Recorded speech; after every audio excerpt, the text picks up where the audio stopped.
What's up, everybody? Today I'm going to be doing the biggest legal fuck up in history, mature audience only, by MrBallen, as you can see. And I'm going to be reacting to that. But before I get into that, I would say I hope everyone's having a good day today. And I just finished watching School Spears, and I'm very, very anxious and very excited if they make a season two. I'd be very excited. And I'll try it. Hopefully by that time I at least have like at least hopefully by that time I get 1,000 subscribers so I could actually uh react to the episodes free about free with charge. Not you don't even have to worry about paying for it. I'll probably delete my Patreon account because um I'm, I don't like people having to pay for um audio, like paying the audio. I mean paying for like subscriptions and stuff. Um, so yeah, maybe in the future, maybe yeah, but maybe like when it gets like 100, maybe a million, or at least 100, when at least when I really need it. And plus, there's always that super chat. You can just send me money if they want to, and I'll be so happy when they. I'd be so like I'd be so appreciative of that. And even the people that don't even just watch, the people that just watch my videos, I'll be happy just at least watching it. It is just a channel just getting views. I'm just happy for the like whoever just views my channel. You don't even have to like subscribe or not. Don't even have to. At least you watching my this video or so. It's very very what's it called, appreciative to my channel. But yeah, but anyways, this is get into the video and let's go. In 1953, a man had just moved into a new apartment in London, and as soon as he went inside, he decided he wanted to renovate. And so he started by pulling down all the wallpaper in the kitchen. And as he's doing it, he makes his way into the kitchen pantry, and he pulls off one particular strip of wallpaper, and he sees behind the wallpaper, towards the bottom of the wall, is a door. There is a secret door behind the wallpaper. So he gets down and he rips off more of the wallpaper, and then he grabs the little handle and he pulls the door open. And what he sees inside of this little room was not only horrifying and would scar him for life, but the contents of this secret room would change the legal system in the United Kingdom forever. But before we get into today's story, if you're a Okay. fan of the strange, dark, and mysterious delivered in story format, then you've come to the right place, because that's all we do, and we upload once a week. So if that's of interest to you, when the like button asks you to spray sunscreen on their back, gladly agree, but instead of sunscreen, use blue spray paint. Also, please subscribe to our channel and turn on all notifications so you don't miss any of our weekly uploads. Okay, let's get into today's story.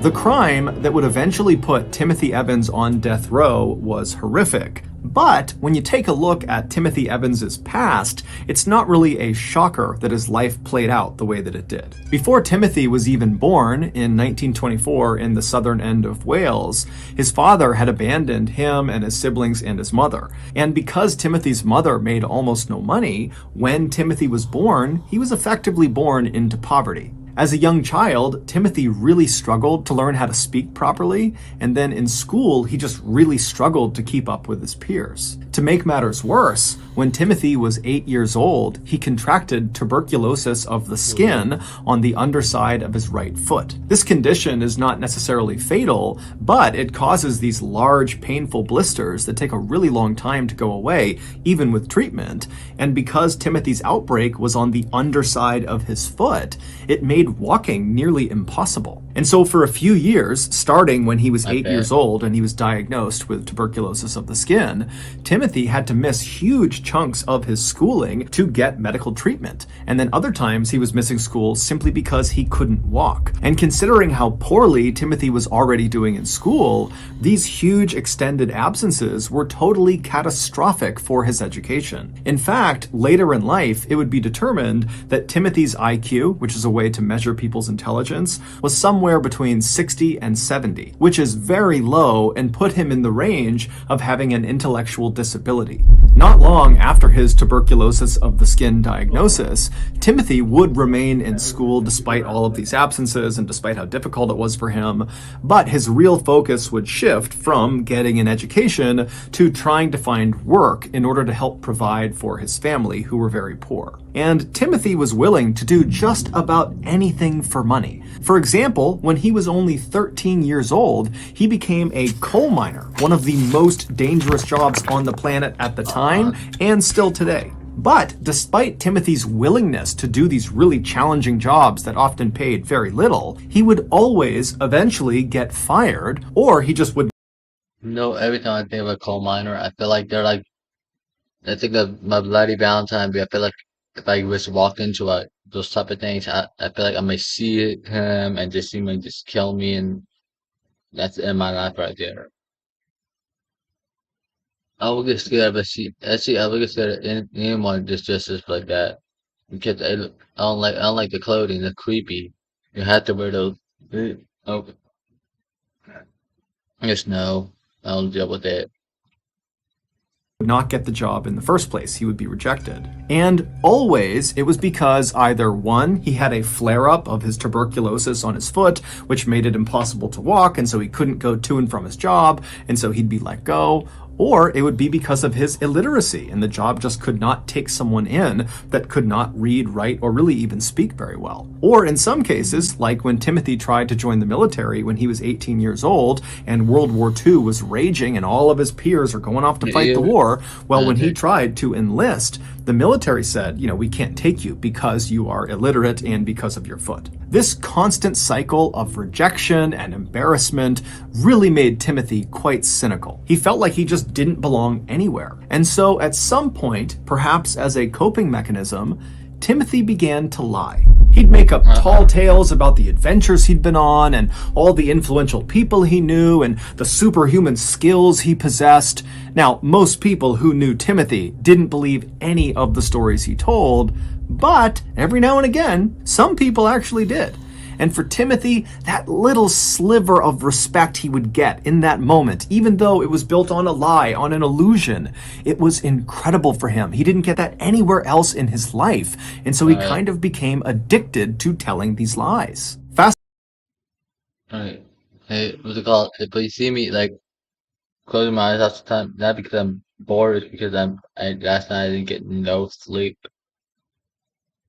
I didn't fall asleep till 1. Because my cats were meowing so much, and I had to get up when I need to go to the restroom. And I had to wake up at 6:30 in the morning. So that's why I'm kind of sleepy and tired. And I'm in college right now, so I really can't sleep. Fast forward to 1947, Timothy was 23 years old, and he was still living with his family, who had left Wales and had moved to London, and they were living in a very, very poor and dangerous neighborhood. At the time, Timothy had managed to get a job as a delivery driver and had yet to be fired from it, and on one of his daily routes around the city, he wound up meeting an 18-year-old girl named Beryl Thorley, who he really took a liking to. Now, according to people who knew Beryl, she apparently, like Timothy, had a very low IQ. And so Beryl and Timothy, they meet on one of Timothy's routes, and they immediately hit it off and they start dating. And by the end of that year, they were married. They initially lived inside of Timothy's family's apartment, but when Beryl became pregnant in early 1948, she and Timothy pooled what little money they had, and they got an apartment of their own. Their new apartment was terrible. It was tiny, it was dirty, it was located in an even more dangerous neighborhood than where Timothy's family lived, but it was good enough for them, at least at first. You're going to have to get used to asking questions that Motherfucker. might make you a little bit uncomfortable. What the hell, Once Flash? Beryl gave birth to their daughter, Geraldine, suddenly their cramped living quarters seemed impossibly small for a family of 3. And they were already extremely tight on money, and now adding a baby to the mix, they really just did not have enough money to survive. Timothy immediately tried picking up extra work wherever he could, but once again, his illiteracy and his foot, or a combination of the two, held him back. And so it wasn't long before the couple was forced to start taking out these awful high-interest loans that they knew they would never be able to pay back. So they are permanently saddled with debt. They know it. And these loans are only enough to barely get by. This is not enough to move out. This is only enough to stay in their squalid and awful conditions. And so as their debt piled up, in conjunction with all the stresses of being new parents and living in this really cramped space, it wasn't long before Beryl and Timothy's marriage just totally started to erode. It started with daily arguing over one of their many hardships, but it quickly escalated to full-blown physical confrontation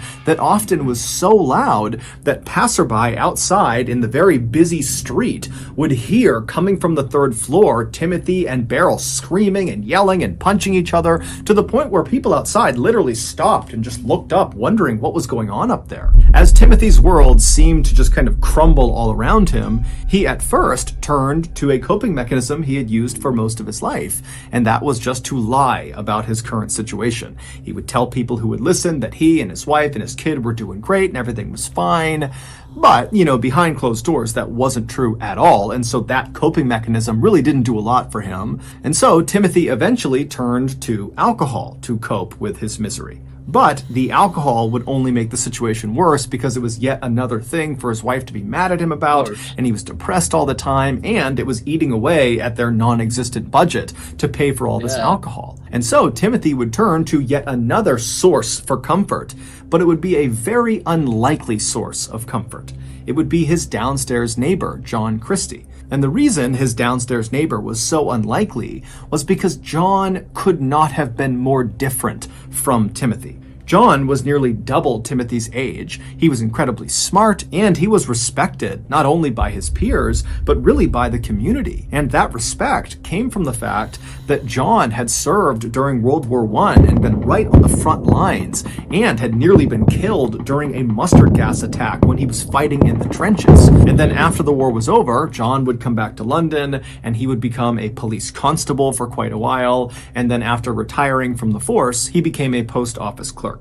But despite John and Timothy's vast differences, there was one thing they had in common: marital problems. John and his wife Ethel had gotten married back in 1920, so 4 years before Timothy had even been born. But at some point early on in their marriage, the couple had split up. They didn't get divorced, but they separated, and they lived totally apart for a while. But in 1934, the couple would finally reconcile, and that's when they moved into the ground floor apartment of the apartment building that Timothy and Beryl would move into years later. So, years later, when John is sitting in his apartment and he can hear coming from the 3rd floor, like everybody else in the general vicinity, the sound of Timothy and Beryl fighting like crazy up in their apartment, John decided, with his experience with reconciling with his wife, that he ought to reach out to that young man, Timothy, and offer him some advice, or at the very least, be a friendly sounding board. And so John would eventually strike up a conversation with Timothy one day when they were passing each other,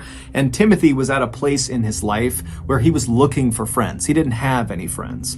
And so John, to come into his life at this point, was really good for Timothy, and so very quickly those two struck up a friendship. But this friendship was not really peer-to-peer. It was more like father to son or mentor to mentee, where Timothy really looked up to John. I mean, Timothy had never had a father in his life, and so John kind of became that. And John looked at Timothy with a lot of empathy. He could tell this was a man who was, not very bright, and he was in way over his head with debt, with this marriage, with parenthood, everything. And so John tried hard to kind of coach and guide Timothy as he navigated this very rough time in his life. And their relationship likely could have had a really positive effect, not only on just Timothy's mental health, but also perhaps on the state of Timothy and Beryl's marriage.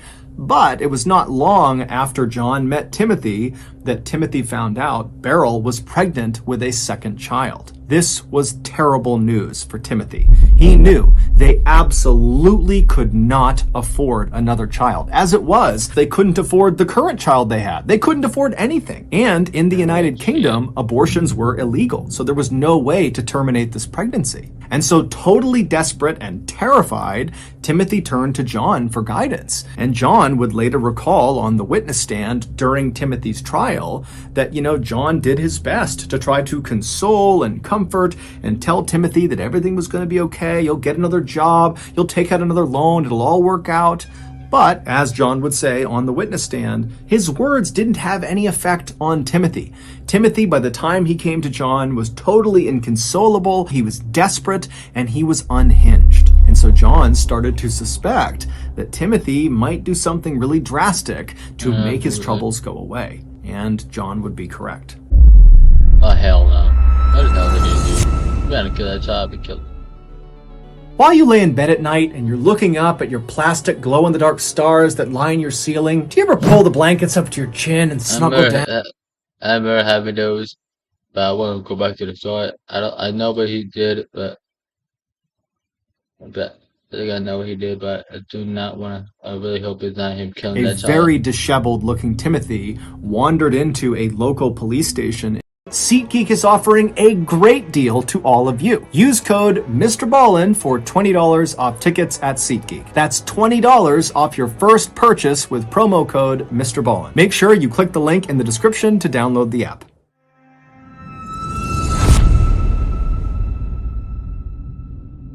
A few weeks later, on November 30th, 1949, a very disheveled-looking Timothy wandered into a local police station in Wales, not far from where he had grown up, and he would confess to the police that he had killed his wife. He would tell the police that he had given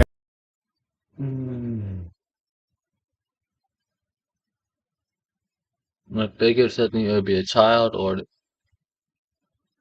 I figured his story and go something like this video and go something like that. Why though? He had a child in her.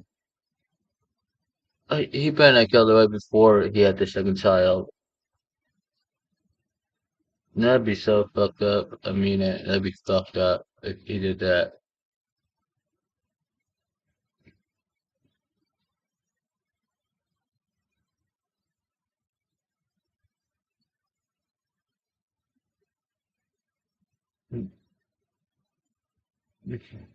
Trying to go continue the video. Beryl a poison that was apparently designed to abort her fetus, but this poison was too strong and it had killed Beryl. And then after she was dead, Timothy said he panicked, and so he took her body and he dumped her down the sewer that was outside of their apartment building. And then he arranged for his daughter, Geraldine, to go stay with some people in London while Timothy fled to Wales. But after getting to Wales, Timothy said his guilty conscience was just too much, and so he turned himself in. The police immediately arrested Timothy and they brought him back to London. And then once he was in a cell in London, London detectives went out to Timothy's apartment building and they went to the manhole cover that led down into the sewer that was right outside of the apartment building. And right away they noticed something odd. They were not able to get the lid off of the sewer. It was just too heavy. It would move, but one man couldn't do it. And so after 3 police officers, they all got down, they were barely able to get this lid up and off of the top of the sewer. And then when they went down into the sewer, there was no body. There was nothing down there. And so when detectives went back to Timothy in the London jail cell and they confronted him with this revelation that, no, she's not in there, Timothy would kind of squirm a little bit, and then he would totally change his story. He would tell police that it was not he who gave Beryl this poison that ended up killing her. It was his friend and mentor and father-like figure in his life, John Christie. Timothy also told police that he left his daughter, Geraldine, in the care of John. Police are skeptical of Timothy, but because there's a child involved, they just immediately take his story at face value and they rush back to the apartment building and they knock on John's door, and John opens the door and he's standing there with his wife Ethel, and he's totally shocked at these accusations that have been lodged against him by who he thought was a very close friend of his. And John and Ethel would tell police that not only did they have no clue what happened to Beryl, but Geraldine had never been in their care. And so the police are immediately very concerned for Geraldine's well-being. You know, who has Geraldine? Where is she? But while they were there, they just did a thorough search of John and Ethel's property to make sure they weren't lying. And then after searching their property, there was nothing inside. But when police left John and Ethel's apartment and began searching the outside of the property, an area that they had briefly searched when they were there earlier, looking in the sewer, but now they're doing a much more thorough search. And during this thorough search, they find this shed that was located in the backyard of this big apartment building, and inside of this shed, wrapped in blankets, are the bodies of Beryl and her 13-month-old daughter, Geraldine. They had both been strangled to death. After processing the crime scene, the police went back to the jail where Timothy was being... You motherfucker.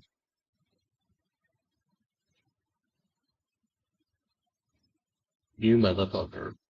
Ooh, bitch. Ooh, no. Oh, Lord. Lord, it made me know. being held, and they would tell him what they discovered at the property, and Timothy had a very muted response to it. And then when one of the detectives asked Timothy point blank, "Are you responsible for both your wife and your daughter's deaths?" Timothy would say yes. And then during a follow-on interrogation, Timothy would confess that he had been in a heated argument with his wife over money, and at some point during this fight, which got very physical, he strangled Beryl to death, and then 2 days later, he strangled his daughter to death, and then after dumping their bodies in that shed outside, he fled to Wales. Timothy would actually recant that final confession, but it really didn't matter because when he went to trial a little over a month later, the jury just did not believe that Timothy did not do it. And so very quickly, they convicted him of murder and they sentenced him to death.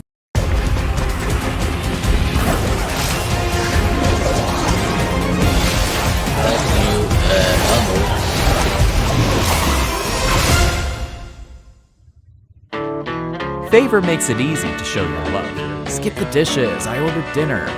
Sleep in, breakfast is on the way. No matter how you express it, we're there for you with fast, fresh delivery. Favor, part of the HEB family. Just 3 months after his conviction, so on March 9th, 1950, Timothy would find himself sitting inside of the so-called condemned suite at Pentonville Prison in London. He was shackled to this table with guards sitting on either side of him in this very small cell, and then right next to him was this wall that kind of ran down the side of the cell, and on the other side of that wall was the execution chamber. And so as Timothy would have been sitting at this table, suddenly the cell door that led into the holding area would have flung open, the execution team would have rushed in and grabbed Timothy and stood him up before he could run or fight back, and then before he knew it, he'd be pushed over to the door that went through that wall into the execution chamber. Once that door was open, Timothy only would have had maybe a couple of seconds to take in what he saw, and it would have been this pale green square room with a noose dangling down from the ceiling, and right below it was an obvious mechanical trap door, and off to the side of the room was a lever that the executioner would actually pull to open up that floor and send the prisoner falling down into the pit below. And so Timothy, he would have taken this in just for a second. His heart would have been racing, and before long he would have been standing on this trapdoor. The noose would have come down, they would have tightened it to his neck, a bag would have been placed over his head, all the guards would have pushed to the walls, and then before Timothy could even say or do anything, the lever was pulled, and he dropped down into a 12-foot deep brick-lined pit where he would dangle by his neck until he died. This gruesome ending should have been the end of an already very gruesome story, but it wasn't. Not even close. 3 years after Timothy's execution, a man named Beresford Brown moved into the same ground floor apartment that John Christie and Ethel had shared. John had moved out just a couple of days earlier. And so Beresford, he moves into this apartment. It's totally dirty. It's not well kept. And so Beresford decides that he's going to fix the apartment. John into the same ground floor execution, a man named Beresford Brown moved into the same ground floor apartment that John Christie and Ethel pit, where he would dangle by his neck until he died. This gruesome ending should have been the end of an already very gruesome story, but it wasn't. Not even close. 3 years after Timothy's execution, a man named Beresford Brown moved into the same ground floor apartment that John Christie and Ethel had shared. John had moved out just a couple of days earlier. And so Beresford, he moves into this apartment. It's totally dirty. It's not well kept. And so Beresford decides that he's going to fix the place up. And the first thing he's going to do is he's going to tear down all of the old wallpaper in the kitchen and replace it. And so he goes into the kitchen. He starts tearing down the wallpaper. He makes his way into the kitchen pantry. He starts pulling the wallpaper down in there. And at some point, when he pulls one strip of paper all the way to the ground, he sees towards the bottom of this wall inside of his pantry, where there are no shelves over it, behind the wallpaper, there is obviously a door, just a small door. It almost looks like the entrance to a crawl space. And so Beresford is totally intrigued. Why would there be this door behind the wallpaper in the pantry? And so he rips off the remaining wallpaper over this little door. He finds the handle and he forces it open, and what he sees inside of that little room would haunt him for the rest of his life. 3 years and 4 months earlier, when Timothy discovered that his wife Beryl was pregnant with their second child, Timothy really did go to his friend John for guidance. However, this is where the story takes a turn. When Tim came to John, who was medically trained from his time in the military, he would tell Tim, hey, I can perform an abortion on Beryl if you want me to. Timothy immediately thought this was a great idea. And so, totally relieved, thinking his problems are now all solved, he left John's apartment and ran upstairs to his own. He told Beryl about how John could perform this procedure for them. Did she want to do it? And Beryl said, yeah, let's do it. Now, we don't know exactly what happened next, but the running theory is that sometime in November of 1949, Beryl and Geraldine left their apartment on the 3rd floor and went down to the 1st floor, John's apartment, and when they got there, it was just John. John's wife Ethel, she was gone for the day. As for Timothy, he also was not present for this procedure, but he likely knew it was happening. So Beryl and Geraldine, they walk inside of John's apartment, and pretty quickly, Beryl finds a place, or maybe John finds a place to put Geraldine in the apartment where she's safe. And then John ushers Beryl over to this chair. It's like his makeshift medical chair, and he tells her to have a seat. So she sits down, and John goes over and gets this device. And now this device, it looks like a glass jar filled with clear liquid, and then poking out of either side of it are these black, thin, hollow tubes that come out and connect at this kind of makeshift mouthpiece. And so John, he walks over with this device, and he hands the mouthpiece portion of this device to Beryl, and he says, here, put this on your mouth and start breathing it in. There's a gas I produce that kind of numbs the pain as I do this procedure to you. And so Beryl did as she was told. She took this mouthpiece and she put it over her mouth and her nose, and she began breathing deeply. And as she did that, John grabbed a chemical and he began slowly pouring it into the glass jar where these tubes were coming out of.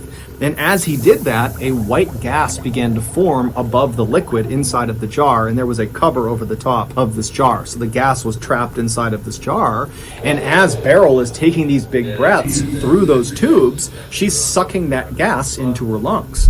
And very quickly, as she's breathing on this apparatus, she didn't start feeling numb, she just passed out completely. However, this was John's plan all along. That device he made her put on her face, that was only designed to make people pass out. It was not to numb any pain. John was not medically trained. He was not performing abortions out of his apartment. He was a serial killer. So with Beryl now unconscious in front of him, John did the same thing he did to the other 2 women he had lured into his trap and whose bodies were now buried in his backyard. He began having his way with Beryl.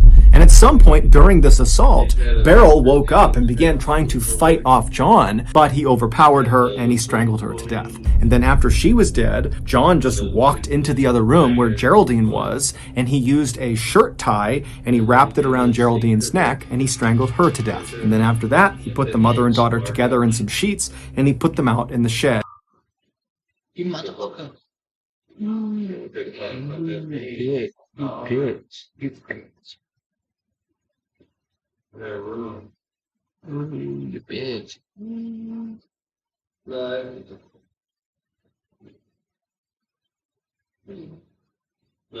we came back home.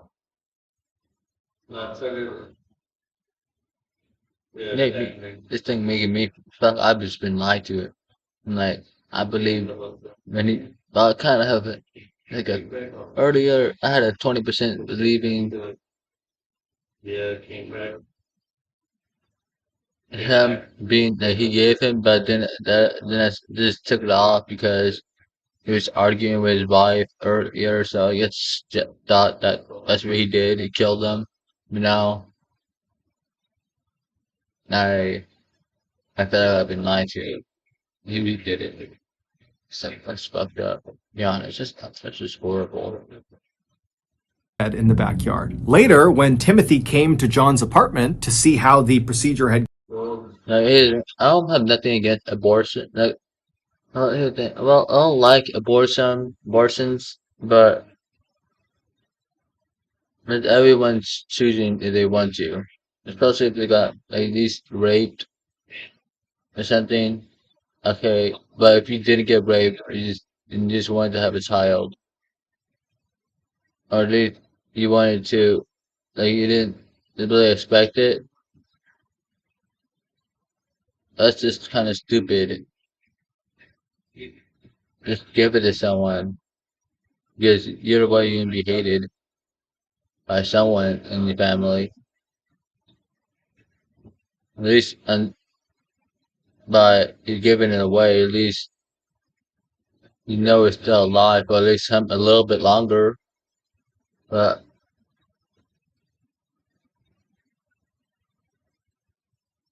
if you didn't want to have children, don't have sex. You choose that. Don't have sex. But if you got raped, it's a different situation. You can't defend it. It's hard to defend yourself, especially if even if a woman did it to a lady or a man did it to a lady. No, that's a different story because you're trying. I get why you would want to abort it or to sell it, but if you just didn't want, if you did it because you wanted to, and if you didn't have enough money, just give it away. Just give it away instead of just killing a child. But anyways, let's just continue this video.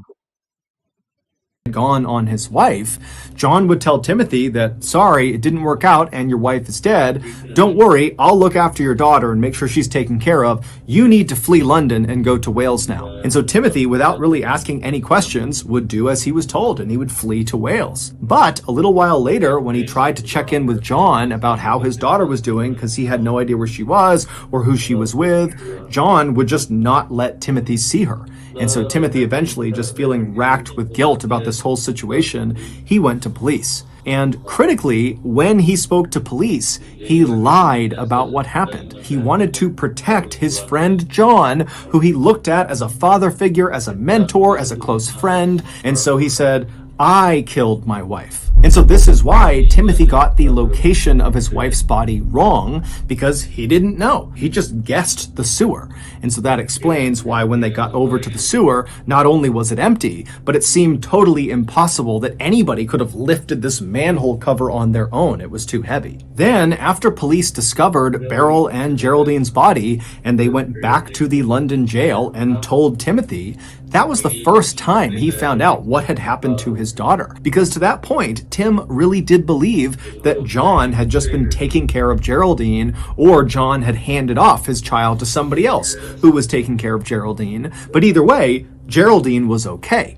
So he's just been told she's not okay, she's dead as well, his whole family is gone. And so Tim was almost certainly in shock. And so he's sitting there with that sort of muted response as detectives are asking him, are you responsible for your wife and your child's death? And so Tim would say yes, but it's unclear if Tim actually understood their question or if he understood the implications of their question. He might have just been saying, I feel guilty about the fact that my family is dead, not that he literally killed killed both his wife and daughter. But when Tim finally kind of snapped out of it and really began trying to tell the truth that John was responsible, nobody believed him because his credibility was totally destroyed because the first thing he did when he went to police was lie about what happened. And when police dug into Timothy's history a little bit, they saw he was a compulsive liar. Everybody said, oh, Timothy tells tall tales, that's just what he does. And making things even worse for Timothy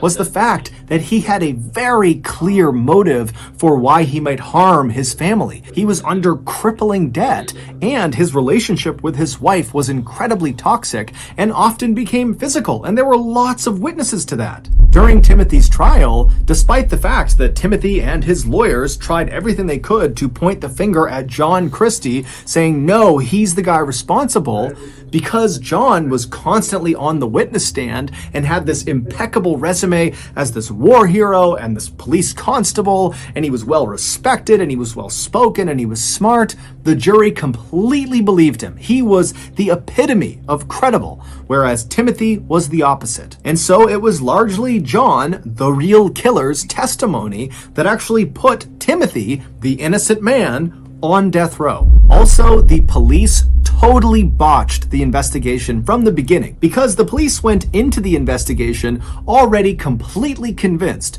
that Timothy was guilty. This was an open and shut case, and us gathering evidence and doing all this didn't really matter because Timothy was the guy. And so because the police were so focused on Timothy, they were blind to really obvious things all around them. For example, during their several searches of the apartment complex, both inside and out, a dog ran into the backyard and actually dug up one of the skeletons from one of those two women that John had killed years earlier and buried out there. And so a human skull and a human leg bone were visible outside as police are walking around. John was able to grab the skull and chuck it next door into a burned out building, but the leg bone was literally propped up against the side of the backyard in plain view. Nobody caught it. The police are also believed to have coerced Timothy into signing his final confession, where he says, I not only killed my wife, but I also killed my daughter. There's even some speculation that the police literally signed it for him, that they forged the entire document. And so Timothy gets hauled off and executed. Meanwhile, John, the real killer, just keeps on killing. He would murder at least 4 more women, including his wife, Ethel, using the same technique, the gas machine followed by strangulation. And it was during the time that he killed these last 4 victims that we know about that John became increasingly turned on by death itself. And so that was why he stuffed his wife's body right underneath the floorboards in his kitchen, and he stuffed those other 3 women inside of that tiny little room behind that secret door in the pantry, so that all day long as he was in his apartment, it constantly smelled of decomposing flesh. After Beresford Brown opened that secret door in the kitchen pantry and discovered those 3 women's bodies smashed inside of there, he would tell the police, and then 10 days later, on March 31st, 1953, John Christie would be found and arrested. He would confess to killing all 8 victims, but the police only had enough evidence to charge him with 1 murder, and that was the murder of his wife, Ethel.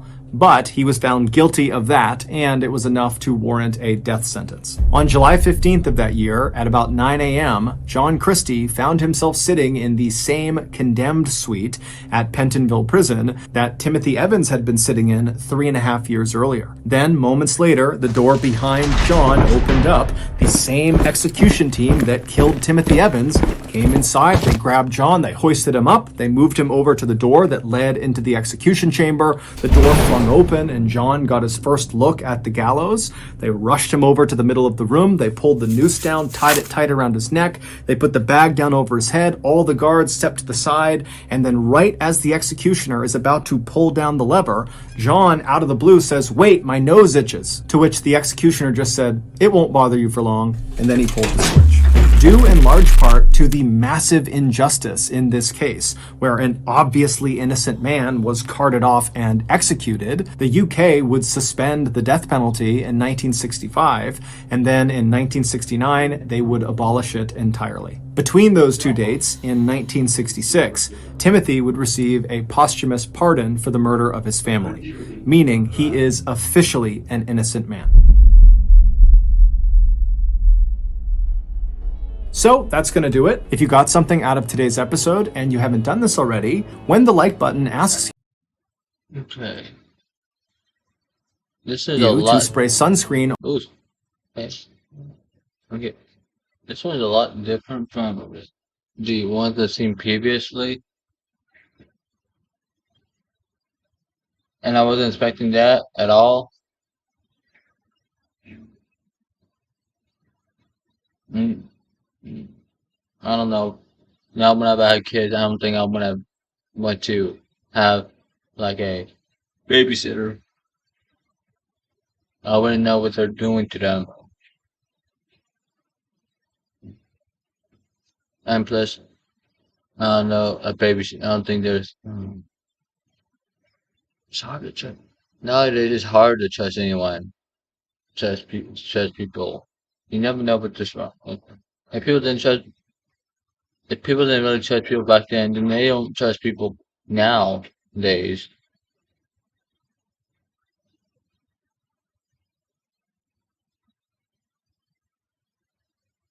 I could trust. I guess I could trust my family, but I don't trust like strangers. I don't know. I have to at least know them like for like 5 years or more.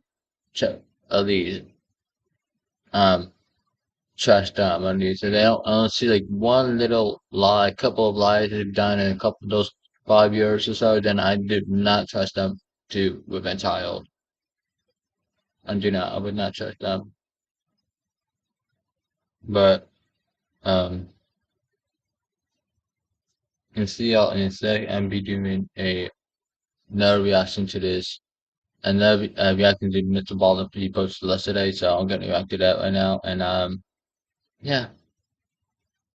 Also, if you like this video, comment down what other videos you would like me to react to, and I'll eventually get to them.